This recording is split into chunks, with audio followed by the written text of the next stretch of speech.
ازيكم عاملين ايه؟ النهارده الفيديو بتاعنا عن تساقط الشعر. هقولك ايه هي المراحل اللي بيمر بيها شعرك، ايه الحاجات اللي بتؤدي الى التساقط، ايه الحاجات اللي هنعملها تخلي التساقط ده يقل او يقف تماما. خليكي معايا لاخر الفيديو. اول حاجه شعرنا بيمر بثلاث مراحل. اول حاجه مرحله النمو، تاني حاجه المرحله الانتقاليه، تالت حاجه المرحله بتاعه الانتهاء. يعني ايه كل مرحله من دول؟ اول مرحله وهي مرحله النمو، دي اللي بيبدأ الشعر ينمو فيها، يفضل يطول معاكي وبتوصل من 6 سنين ل8 سنين. بيفضل الشعر يطول عادي خالص وبيشوف هيوصل لغاية فين. نيجي للمرحلة التانية، المرحلة الانتقالية، دي اللي بتقف بقى مع الشعر وتقول له انت اخرك فين، هتفضل تنمو لغاية انهي فترة، وطبعا بتختلف من انسان للتاني. بتهيأ الشعر انه خلاص هيوقف نمو، وتهيأه للمرحلة الأخيرة اللي هي المرحلة النهائية. ايه بقى المرحلة النهائية؟ ان الشعر خلاص بالفعل طول بما فيه الكفاية ووقف عند حد معين، وهيبدأ ان الشعر ده من الجذور اللي كانت متغذية والشعر الطويل، يبدأ الشعر الطويل ده يكون وصل للمرحلة النهائية اللي هي مرحلة الموت، ويبدأ انه يتساقط الشعر الميت ويطلع بداله شعر جديد، وهفهمكم كل حاجة بالتفصيل. تعالوا نتكلم ببلدي كده عشان يبقى الموضوع سهل وبسيط عليكم. في مقولات بتتقال غلط، المقولات دي ملهاش أي علاقة بالصحة. إن الشعر بيطول من طوله مش من الجذر، وإن علشان تطولي شعرك لازم تقصيه أول بأول من الأطراف بنسبة كبيرة علشان شعرك يطول على طول. الكلام ده غلط. الشعر بينمو من الجذر. الشعر ده عامل زي النبات. ينفع ان انت تجيبي زرعه وما تسقيهاش، ينفع تجيبي زرعه وما تحطلهاش الاكل والسماد بتاعها علشان تكبر. نفس الحال مع الشعر. الشعر علشان يبدأ انه يطول معاكي بتهتمي بفروة الراس، بالتدليك كويس جدا، بالزيوت الطبيعية الكويسة قوي، باللوسيونات والسيرامات الطبيعية اللي احنا بنعملها مع بعض. كل الحاجات دي هي اللي بتخلي الشعر يبدأ تتحرك الفروة بتاعة الراس وتخلي الدم يجري فيها، فبالتالي الشعر بيبدأ انه يطول. طيب في ناس قالت لي ان الشعر الطويل لازم يتقص الاطراف بتاعته اول باول او كل 3 شهور مثلا علشان الشعر يطول بصحة. الكلام ده غلط. اي حاجة ليها علاقة بالشعر بطوله بالقص، دي علشان تقضي على التقصف فقط مش عشان تطولي شعرك. علشان ايه؟ لما تلاقي شعرك متقصف فبتقصي الاطراف بتاعته علشان الشعر بتكون عاملة كده مثلا. تمام. لما بتتقصف بتبدأ انها تعمل كده، كل شعرايه بتنقسم لاتنين ويمكن اكتر، فتلاقي الشعر مقصف مقصف مقصف، يبدأ انه يطلع لغاية فوق فيقصف لك الشعر من فوق.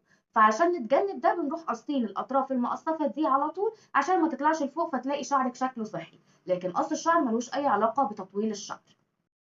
طيب الناس اللي شعرها بيكون متقصف وبتروح لدكتور علشان تعالجه وبتيجي تقص الاطراف، الدكتور بيديكي علاج، بيقولك ايه في العلاج ده؟ تاخديه لمده 6 شهور عشان تلاقي نتيجه. طب ينفع احنا نلاقي شعرنا متقصف وعايزين نطوله نروح قاصينه مره كل شهر؟ هو مش هيلحق يطول كده. انت كل ما هتيجي تقصيه كل ما هيطول هتقصيه، كل ما هيطول هتقصيه. شعرك هياخد دورة كاملة علشان يطول.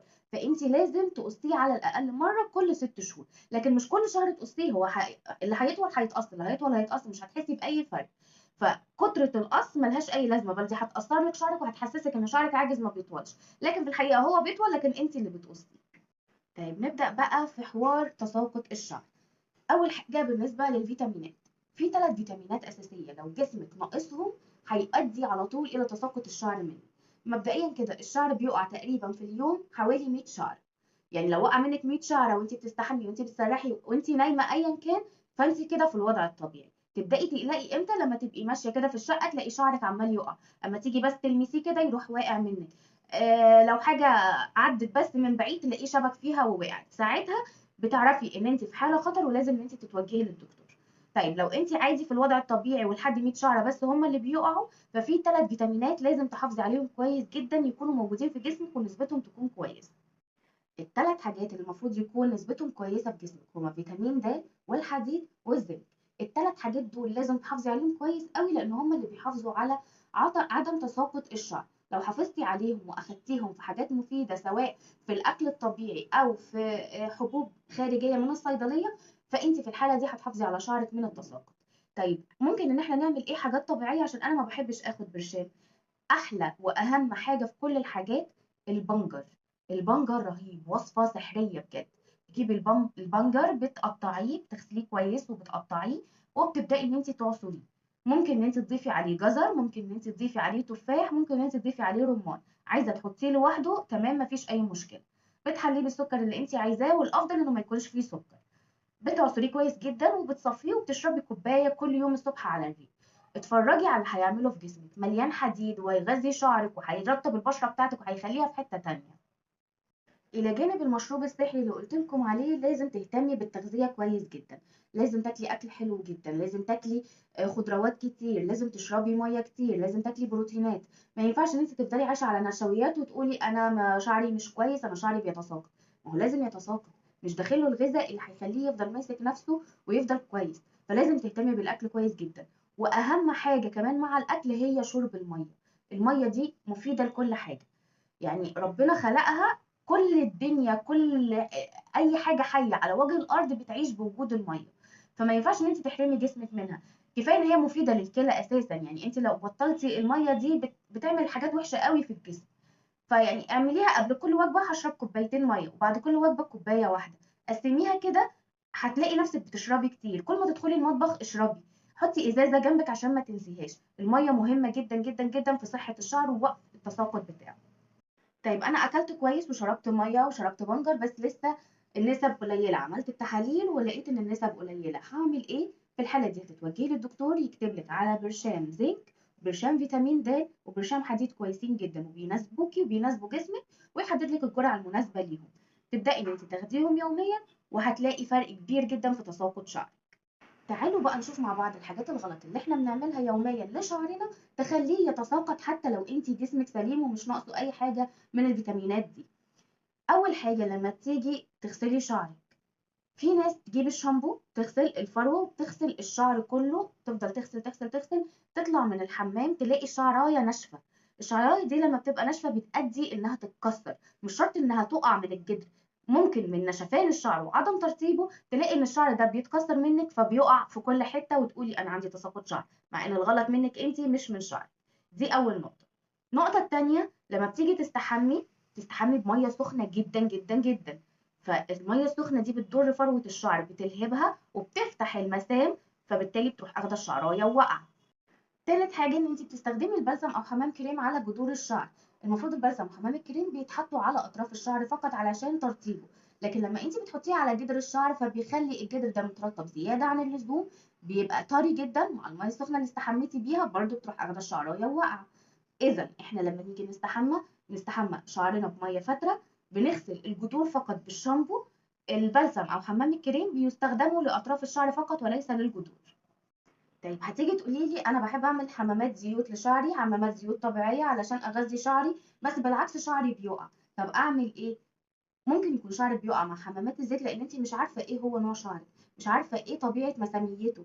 انا كنت عامله لكم فيديو قبل كده في اختبار لمساميه الشعر، تعرفي نوع شعرك ايه، تعرفي هو بيحتاج زيوت خفيفه متوسطه ولا تقيله. ممكن يكون شعرك مساميته منخفضه ما يستحملش زيوت تقيله، وانت بتحطي له زيت خروع، زيت توم، زيت الزيوت التقيله قوي دي، فهتروح تقيله على الشعر، هتتكروت عليه، وتحطيها على الجدر كمان فتحرقي فروه راسك فتروح اخده الشعر وواقع. فانت لازم تحددي مساميه شعرك وتعرفي نوعه، تعرفي نوع الزيت اللي انت هتحطيه علشان ما توقعيش الشعر. طب حاجه تانية، انا بحط بروكاب على شعري وانا عامله حمام الزيت وبعليه على اعلى درجه حراره وبقعد بيه ساعتين وشعري بيقع. طب ما هو غلط. انت بتقعدي بيه ربع ساعه بس، لو شعرك بيستحمل تقعدي ربع ساعه على درجه الحراره العاليه وتوقفيه 5 دقايق وتشغليه ربع ساعه على درجه الحراره المنخفضه. طيب لو شعرك ضعيف هتحطي البروكاب ربع ساعة على درجة الحرارة المنخفضة، تريحيه 5 دقايق وتحطيه ربع ساعة كمان على درجة الحرارة المنخفضة برضو. طب لو شعرك متدمر خالص وانا بعالجه بالزيوت علشان هو مش مستحمل حاجة، فمش هتحطي بروكاب اساسا، او هتحطيه وهو مطفي، مش هتحطيه في الكهرباء. والافضل ان انت هتروحي حاطه فوطه سخنه، وكل ما الفوطه دي تبرد هتبليها تاني بالميه السخنه وتبداي انك تحطيها على شعرك. طيب خلصنا حمام الزيت وعملته، قعدت بيه الساعتين او ايا كانت المده اللي انا عايزه اقعدهم. هنعمل ايه بعد كده؟ تصبري لغايه اما شعرك يهدى. ما ينفعش يبقى في حراره على فروه الشعر والمسام كلها مفتوحه واروح داخله استحمى على طول. الكلام ده غلط، لان انت مسام شعرك كلها مفتوحه فهيروح الشعر واقع من جذوره. لا، اصبري لغايه اما شعرك يهدى، المسام تبدا تقفل شويه صغيرين، تخشي الحمام بميه فتره تغسلي شعرك، فهتلاقي شعرك واقف مكانه، بل بالعكس انت كمان غذيتيه وما وقعتيهوش. خلصنا خلاص، غسلنا شعرنا وتمام وطالعين من الحمام. ما ينفعش تمسكي الفوطه تحطي فيها شعرك وتروحي عاملاها كده. الحركة دي غلط جدا جدا جدا، انت كده بتقطعي شعرك. انت مش بتنشفيه، انت بتقطعيه، بتخليه يتقطم. ممكن في ساعتها تلاقيه واقع تحت رجلك. فلا، احنا بفوطة مايكرو فايبر تبدأي ان انت تنشفي شعرك كده اهو بالطبطبة. ممكن في فوط دلوقتي طالعة اللي هي بتبقى بزرار، تلبسيها وبتقفلي الزرار تسيبيها على شعرك لغاية اما الشعر يهدى وينشف على مهله. لو انت مستعجلة ولازم ان انت تنزلي، تقدري تستخدمي سشوار بارد، مش بدرجة حرارة عالية، على البارد كده تهوي شعرك تنشفيه خالص.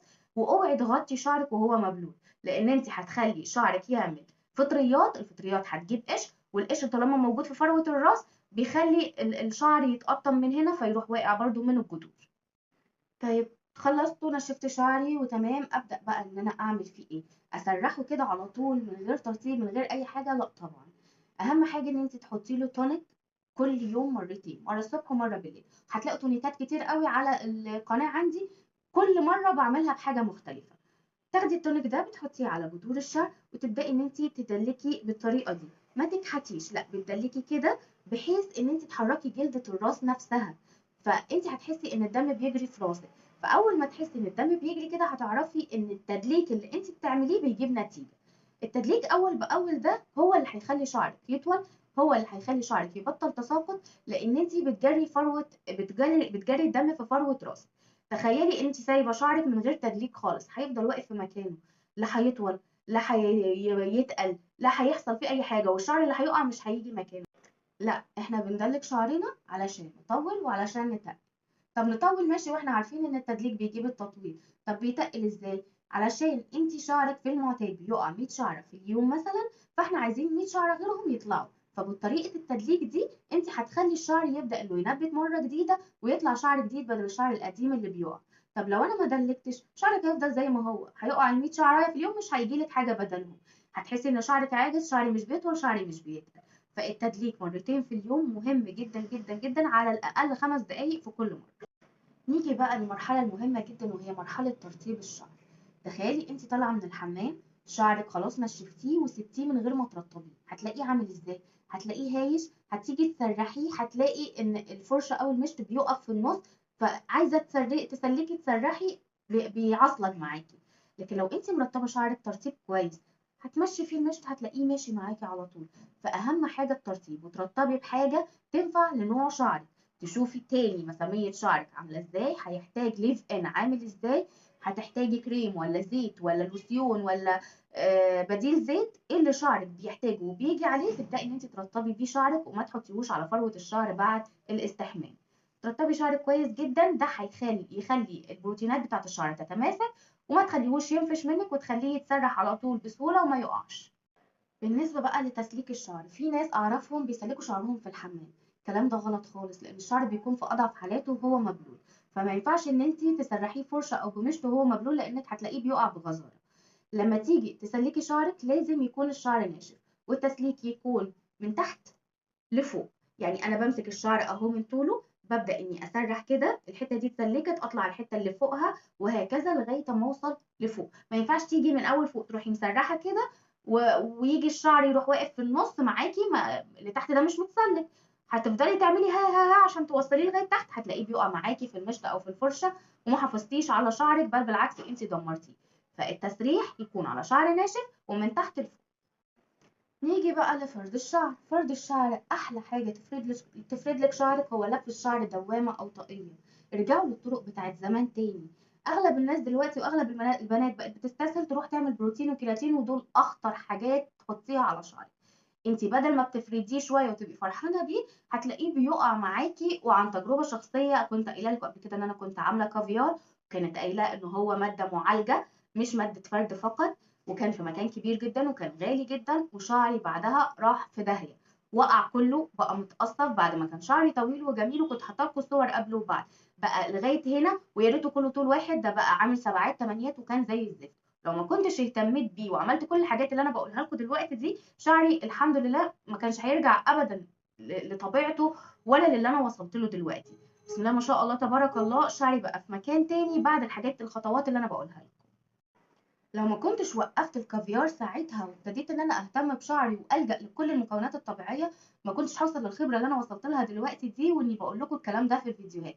عشان كده بحبكم ان انتوا لما تيجوا تاخدوا نصيحه من حد تاخدوها من حد مجرب، مش بمجرد انه حد قاري على النت او حاجه وبيقول لكم كلام كده وخلاص. لا، حد مجرب فعلا ووصل لنتيجه وبيقول لكم نتيجه التجربه بتاعته دي، ساعتها تعرفوا ان الكلام بتاعه موثوق فيه.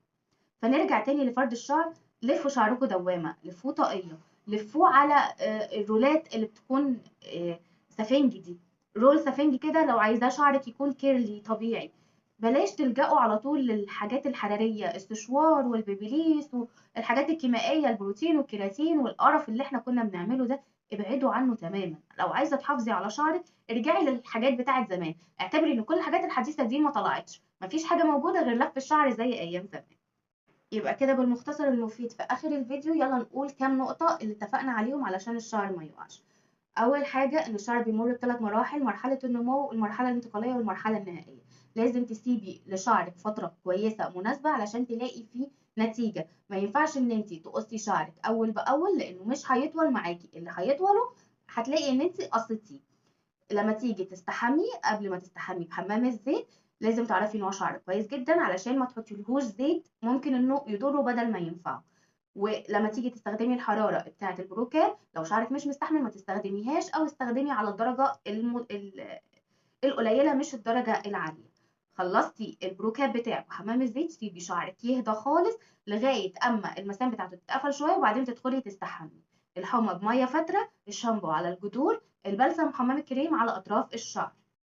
تنشيف الشعر بفوطه مايكرو فايبر بالراحه عن طريق الطبطبه. لما تيجي تسلكي شعرك يكون شعرك ناشف، ما تسلكيهوش تحت الدش، تسلكيه بره بعد ما يكون نشف.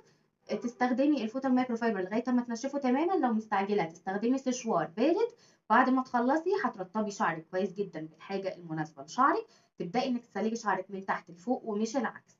تستخدمي التونيك المناسب لشعرك، تدلكي شعرك كويس جدا مرتين، مره الصبح ومره بالليل. وبعدين لما تيجي تلفيه هتلفيه اما طاقيه اما دوامه اما على سوست، وابعدي عن كل الحاجات الحراريه وعن الكرياتين والبروتين. اهم حاجه تحافظي على الغذاء لجسمك، تحافظي على شرب الميه، تحافظي على اكلك للحاجات المفيده، الخضروات، وتشربي بنجر او تاكلي بنجر حسب ما انت تحبي. وتحافظي على وجود الزنك وفيتامين د والحديد في جسمك بنسب كويسه ومناسبه لجسمك. لو عملتي كل الحاجات دي هتنسي خالص تساقط الشعر وعجز الشعر وان هو ما بيطولش. هتلاقي شعرك ما بيقعش، هتلاقي شعرك بدأ انه يتقل، وهتلاقي شعرك بيطول في اقل فترة ممكن. بس كده، ده كان الفيديو بتاعنا النهارده، يا رب يكون فاتكم. لو عجبكم الفيديو ما تنسوش تعملوا لايك وشير للفيديو في كل مكان عشان يوصل اكبر عدد من البنات، وسبسكرايب للقناة عشان يوصل لكم مني كل جديد اول باول. ولو عندك اي استفسار سيبيهولي في الكومنتات وانا هرد عليكي اول ما اشوفه. شكرا لكم والسلام عليكم ورحمة الله وبركاته.